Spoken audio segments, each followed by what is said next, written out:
What if I told you that an old hero could return to save a team desperately looking for a solution? This isn't just any news. This is about a team in urgent need of a fix, and a player who was once loved, neglected, and now could be the answer to the problem that we know the story. The Los Angeles Lakers are in desperate need of more power at the wing position. Yes, we all know they're actively pursuing John Diamingo. He's a primary target. But whether they land him or not, it's clear that one player isn't enough. The Lakers need more. There are 2 wing spots to fill, and the question is, who can they sign without sacrificing the team's future? There are names that keep coming up: P.J. Washington, Derrick Jones, Jr. Peyton Watson. In a perfect world, they would all be available. But the truth is, life in the NBA isn't that simple. There are offers like P.J. Washington, but the Lakers don't want to take his contract because they want to remain flexible.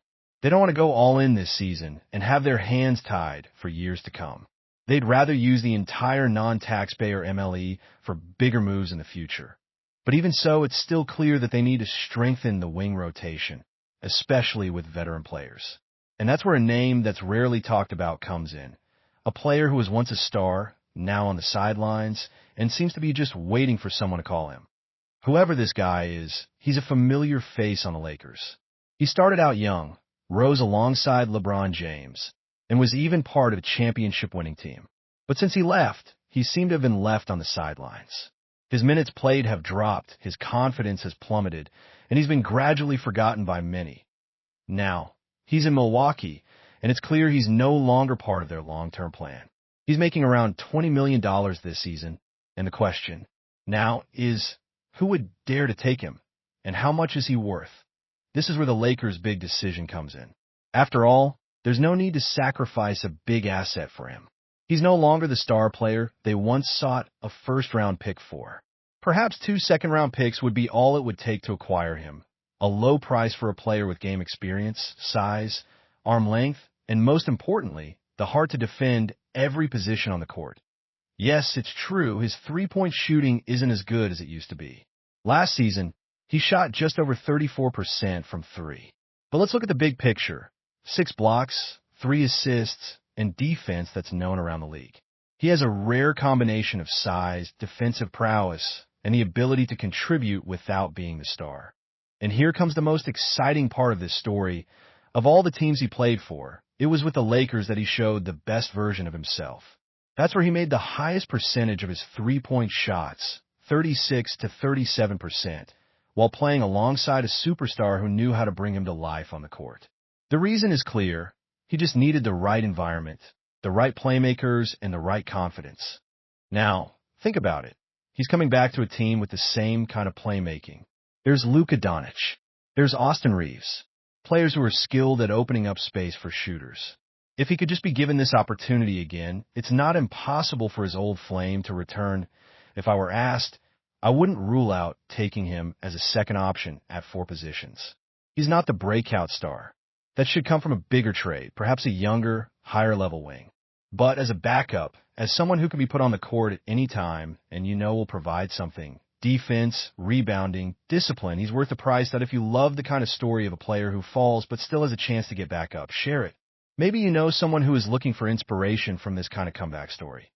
Now, let's get back to the numbers, because that's where the big picture really comes in. Last season, he played in 69 games, 43 of which were starts, 26 minutes per game, the fewest since his 3rd year in the league. He's attempting 10 shots per game, again, the fewest of his career. He's shooting 49% overall, but only 34% from three-point range, because he's also rarely getting a chance to try it out. He's averaging 4.5 rebounds, 3 assists, 1 steal, and half a block shot per game, along with 13 points. For someone who once averaged 17 points per game in his career, it's clear he's been left in the background of the team. But let's get back to the best part of the story. When he was with the Lakers, that's when he showed his true potential. Playing nearly 29 minutes per game, he attempted 11 shots, and his three-point shooting was over 36%. 6 rebounds, 2 assists, and 13 points per game. A clear picture of a player with system. Confidence and direction. So, if he's brought back into the same system, with the same kind of support, it's not an impossible comeback story. It doesn't mean the Lakers have to sacrifice their entire future just for him. It's about getting the right person at the right price for a big need the real question is, are the Lakers willing to give an old hero a second chance?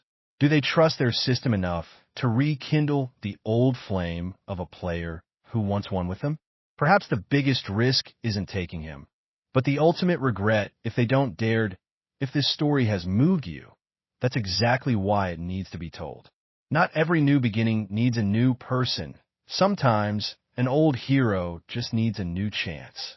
If this kind of comeback story touches your heart, like it, share with a friend who is also looking for their own second chance, and subscribe so you don't miss the next part of this story. Thank you so much for listening, and in the next video, we'll talk again.